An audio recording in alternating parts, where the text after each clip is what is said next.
considering that this is very important, I'd like to move that this committee rather issue a subpoena to Pastor Kibuloy to compel him to be present during the next hearing. And may we remind Attorney Mark Tolentino that after the subpoena, if Pastor Kibuloy does not appear, then we will be constrained to request for a warrant of arrest for him to appear here.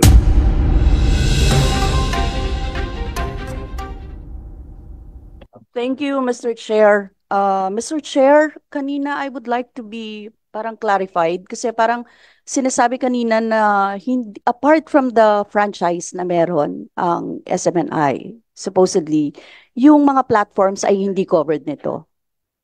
Tama po ba, Mr. Chair?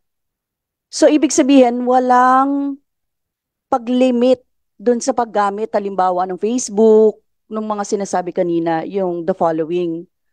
So, Mr. Chair, I would like to ask yung NTC, meron ba kayong power para ito ay hindi kumalat, Mr. Chair? Kasi parang, apparently, pinag-uusapan natin dito, sinuspend na, lahat na ginawa, pero ano yung ginagawa ngayon ng NTC with regards to this? Kasi parang ilang violations to, if ever, 'di ba?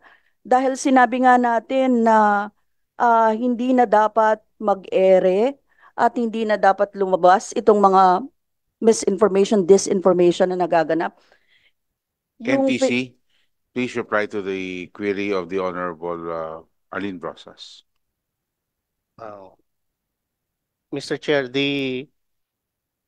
yung coverage po that the NTC issued covers the free-to-air operation of SMNI of Swarasug.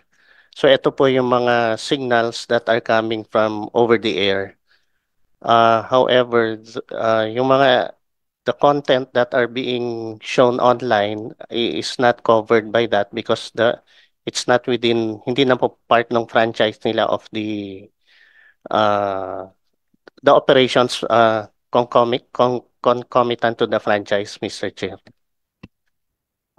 Yes, Mr. Chair. No, kanina naman clearly sinabi na may mga violations. Tama ba, NTC? May violations ang SMNI, Mr. Chair?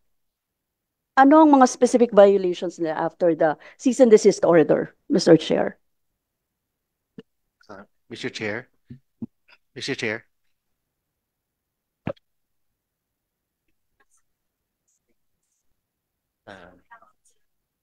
The NTC, the Honorable Brosas is addressing Because, the Mr. Chair, measure. there's a pending case with the NTC. If the NTC will answer that, it will jeopardize NTC with respect to the constitutional principle of impartial court, Mr. Chair. If they will answer is whether or not there's violation on the part of SMNI, when in fact there's pending case with SMNI and submitted for decision, Mr. Chair. You agree with the position raised by the Attorney Tolentino?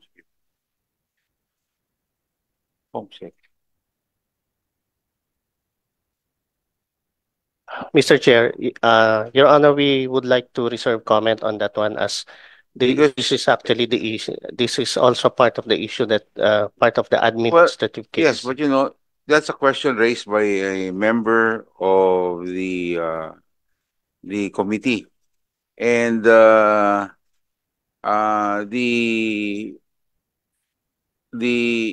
it is your duty to reply to the and not hide under the rule just because they have a pending question before you, the NTC. It doesn't stop you from answering the question of the committee. Yes, Your Honor, we So recognize please reply. that. Thank you. If we may be allowed to reply Yes, please. at a later time on that one, Your Honor, as we but we will comply. We will reply to the query, Mr. Chair. The Honorable Brosas. Thank you, Mr. Chair. Mr. Chair, yung NTC kasi, they noted, they received reports, no? na showing that respondent SMNI did not strictly comply with the suspension aspect and was still operating in certain areas in Region 6 by as late as December 27, 2023, despite the 30-day suspension order issued by the NTC. Ngayon, maliban sa Region 6, meron pa bang report sa tanggap? Yun sana yung tatanungin ko, pero ayaw, baka hindi sasagutin ng NTC, no? Na nag-ooperate ng SMNI sa ibang lugar. Now, Mr. Chair, it seems like the SMNI has not taken seriously the suspension order of the NTC and its violations of several provisions of its franchise that were unveiled nung na-discuss during the hearings dito sa House of Representatives, Mr. Chair.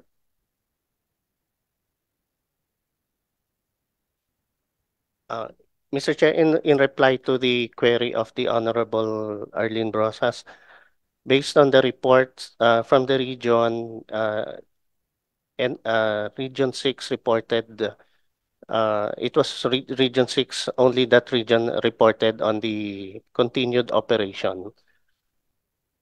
That is correct, Mr. Chair. Your Honor. Thank you, Sila Mr. po yung Chair. nag-submit ng Oo. report on that one. Thank you. Yes, Mr. Chair, ngayon naman gusto kong maliwanagan doon sa kung pwede bang merong gawing aksyon ng NTC, no? Kaugnay dito sa mga platforms na ito. Halimbawa sa social media accounts, yung binabanggit kanina, kasi ang active pa ngayon yung Facebook, SMNI, gikan sa masa para sa masa pulso ng bayan News Blast. Sa YouTube, laban kasama ang Bayan Sunshine Media, DZAR 1026. Tapos yung TikTok, SMNI News, Pulso ng Bayan News Blast. May magagawa ba ang NTC dito, Mr. Chair? Proceed.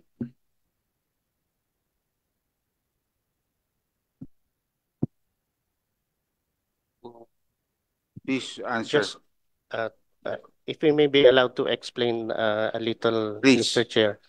Like what we mentioned earlier, the order issued by the NTC principally covers the privileges granted under the franchise of SMNI.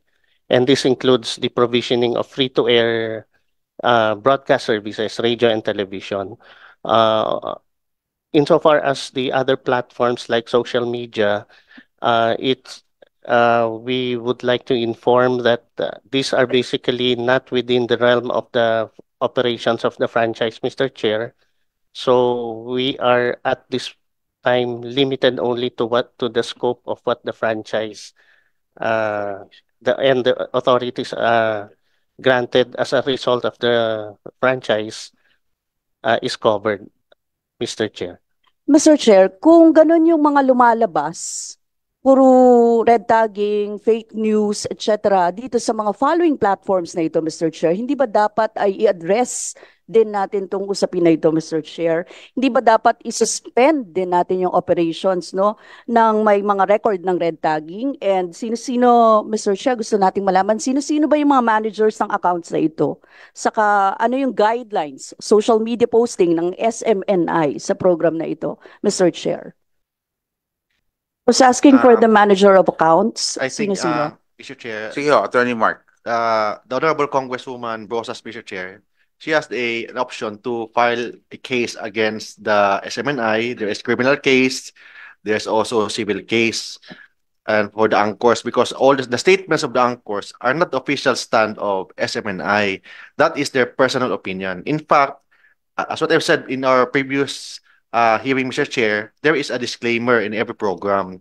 So, and I would like to cite also the constitutional, the Supreme Court jurisprudence, Mr. Chair, that the freedom of press and freedom of expression is one of the highest constitutional right guaranteed by the state, Mr. Chair. But anyway, we will not anywhere go there because, you've argued that way and the committee has already positioned already Okay. on that Chair. particular issue. On the disclaimer, we have manifested in the past that you cannot use this because you can imagine if all black timers will have a disclaimer and therefore you're now trying to tell us that MTRCB has no reach over all of these particular programs and their content. So I don't think we can also hide under that.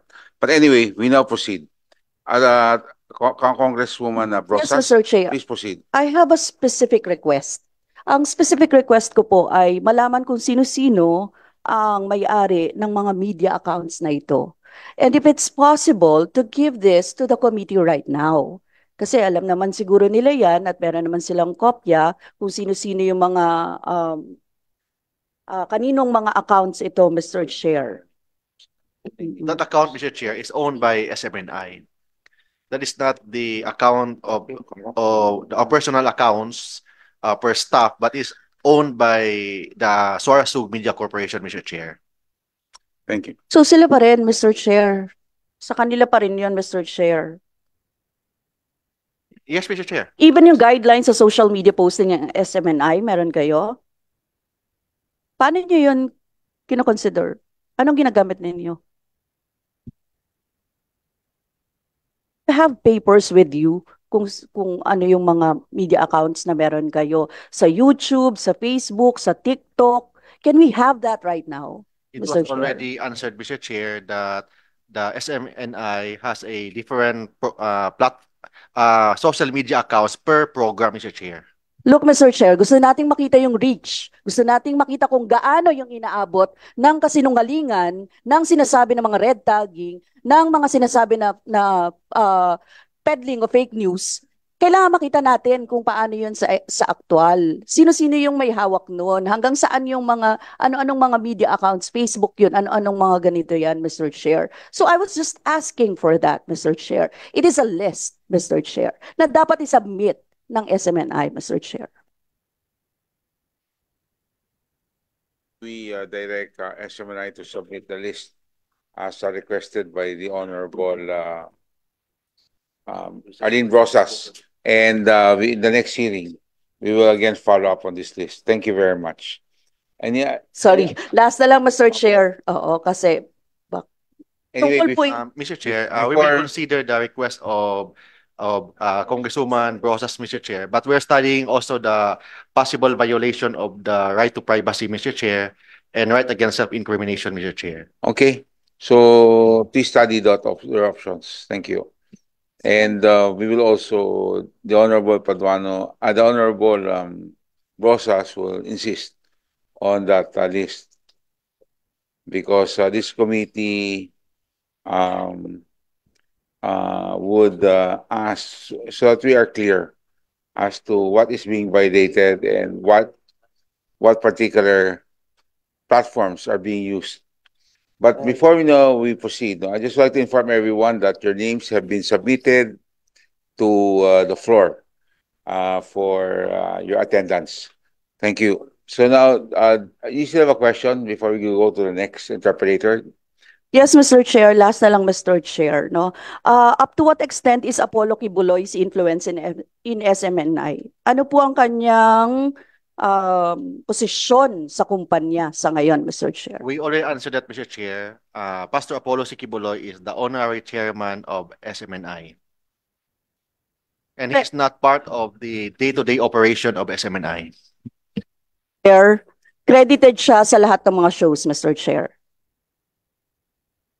That is part of our freedom of press and freedom of expression, Mr. Chair, to credit anybody that we want to credit, Mr. Chair. Mr. Chair, bakit sinasabi sa bawat show, no? Halimbawa, ng Laban Kasama ang Bayan, palagi pong nagpapasalamat ito sa host kay Apollo Kibuloy. And I quote, "At gayon din sa ating pinakamamahal, kagalang-galang at butihing pastor Apollo C. Kibuloy na siyang gumawa, may akda at nagpahatid ng programang ito, Mr. Chair." So every time yon, Mr. Chair, tapos sasabihin niyo sa akin, ganito yung kanyang position lang. Nagpapasalamat, Mr. Chair, yung mga anchor in their personal capacity, Mr. Chair. Anyway, Mr. Chair, we have several questions dito sa kay Pastor Kibuloy, Mr. Chair. I think it's about time that we call, Mr. Chair, for Pastor Kibuloy na pumunta dito at to answer our questions, our specific questions. Ano po? Kasi, Mr. Chair, siguro last time naman, na-request naman na natin ito Heads of agencies come here in Congress para tayo ay sagutin sa mga mahahalaga nating tanong. And we would like to, siguro dapat, no, it's about time na paupuin po natin, paharapin po natin, at matanong natin ng diretsyo si Pastor Kibuloy dito sa mga katanungan natin kasi hindi po ito masasagot ng attorney lang, Mr. Chair. Thank you. Thank you very much. The Honorable Mr. Vice Chair, Next. that is correct, Representative Rosas. We have already invited, not only once, but on several occasions, Pastor Apollo Cobiloy to attend this hearing, considering that there are so many issues that needs to be clarified, lalo na yung pangalan niya ay nandyan sa Suarasug. So therefore, Mr. Chair, I move that this committee issue a show cause order to Pastor Apollo Cobiloy why he should not appear here. So move, Mr. Chair. Second, Mr. Chair. Motion. Chairman. Was he authorized? Was he invited? Chairman. Subpoena. Chairman. Okay. Chairman. Yes. Procedural lang. Yeah. Procedural, Yeah, Mr. Chairman. yeah. Correct. There's a modification. Okay. I would like to amend my motion, considering that this is very important. I'd like to move that we issue, this committee rather issue a subpoena to Pastor Kibuloy to compel him to be present during the next hearing. And may we remind Attorney Mark Tolentino that after the subpoena, if Pastor Kibuloy does not appear, then we will be constrained to request for a warrant of arrest for him to appear here.